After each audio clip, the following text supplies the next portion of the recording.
If you've been struggling to stay on your keto diet because you feel like you can never have anything decadent again, I want you to stick around while I show you how to make freckled chocolate mousse. It can be really hard to come up with different ways of making breakfast or different ways of making lunch or dinner and having to deal with all the different planning that goes around that. But sometimes one of the hardest things to deal with is the sweets. Now, believe me when I tell you, there's tons of different sweet things out there that you can have, but a lot of them are really difficult, take a ton of time, or just require a lot of prep work and ingredients. So I want to show you how to make a really quick and decadent chocolate mousse that I think you're going to love. Now, this is a fairly straightforward chocolate mousse recipe, but it does call for a fifth ingredient, which is going to make up the freckled chocolate mousse, which I think is going to add a lot to this recipe. So let's talk about what you're going to need. First thing you're going to need is 4 tablespoons of an unsweetened cocoa powder. I'm using a Ghirardelli's brand. You're going to need 4 tablespoons of a granular sweetener. Right now I'm using Monkfruit. You're going to need 2 tablespoons of a confectioners style sweetener, which I'm actually using a Swerve brand of confectioners. You're going to need 2 cups of a pint of heavy whipping cream. And then of course our magical ingredient, which is half a cup of Lily's dark chocolate baking chips. And I'm actually using the 55% cocoa brand here today. Now, the nice thing about this is it's literally just dumping everything into the bowl except the chocolate chips and just whipping it up together. You're going to need a hand mixer. If you want to use a full-blown mixer to do this, you can totally do that, but it's simple enough with a hand mixer and just a fairly small mixing bowl as well. So let's dive in and get this thing going. So we're going to go ahead and just kind of throw everything into our mixing bowl here. Our cocoa, our sweetener, both of our sweeteners.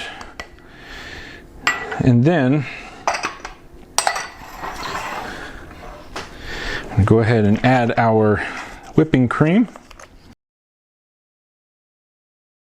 Now, the reason why I poured the cream on top of everything there at the end is because the last time I did this, I actually put the cocoa on top of everything, and as soon as I hit go on my mixer, the cocoa powder went everywhere. So putting the cream on top of everything there, it kind of gives it a start at getting mixed up, kind of keeps the powders down to a minimum, and so when you're going to mix it, it's not going to fling everything everywhere.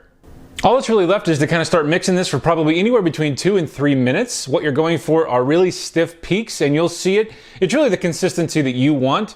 I like it to kind of stick to my spoon, and you'll see it do that pretty quickly. And so 2 or 3 minutes is pretty much all you need.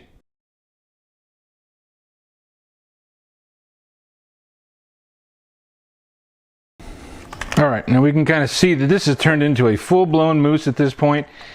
Now, as you can probably see from the other camera view, this was getting really, really thick. As you can kind of see, this is how I like it. Kind of like it just to be a little bit more of a thicker treat. It's up to you. Stop at any given time as you're going along and mixing at whatever consistency you like it at. Longer you whip it, the thicker it's going to get. So just keep that in mind. All right, so all that's left is us to go ahead and add and kind of fold in our chocolate chips. Kind of like to do this at the end because I don't want the chips to get all busted up. The nice thing about this type, or these ones of Lily's, is that they are small. They're a little bit smaller than your regular size chocolate chips. And so you don't really feel like you're biting into a huge mountain of nothing but chocolate chips on them. So just kind of fold it in, and there you have our chocolate mousse. At this point, scoop out, maybe a half a cup worth, I would say is about the serving size. This thing is really, really dense when it comes to fat. This is almost like a fat bomb in many ways if you look at the actual nutritional breakdown. Very low in carbs, very low in any kind of proteins, very high in fat. And there are quite a bit of calories depending on, again, your serving size. And so you're going to want to just pay attention to that.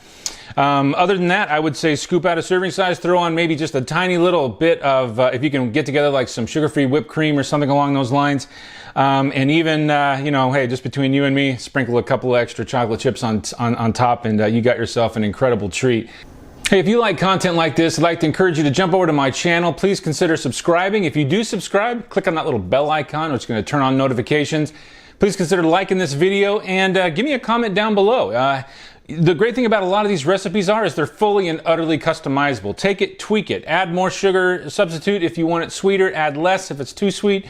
Don't add the chocolate chips, add something else completely different. If you do take this and tweak it into something else, throw it down in the comments. I want to thank you for watching, take care, and I'll see you next time.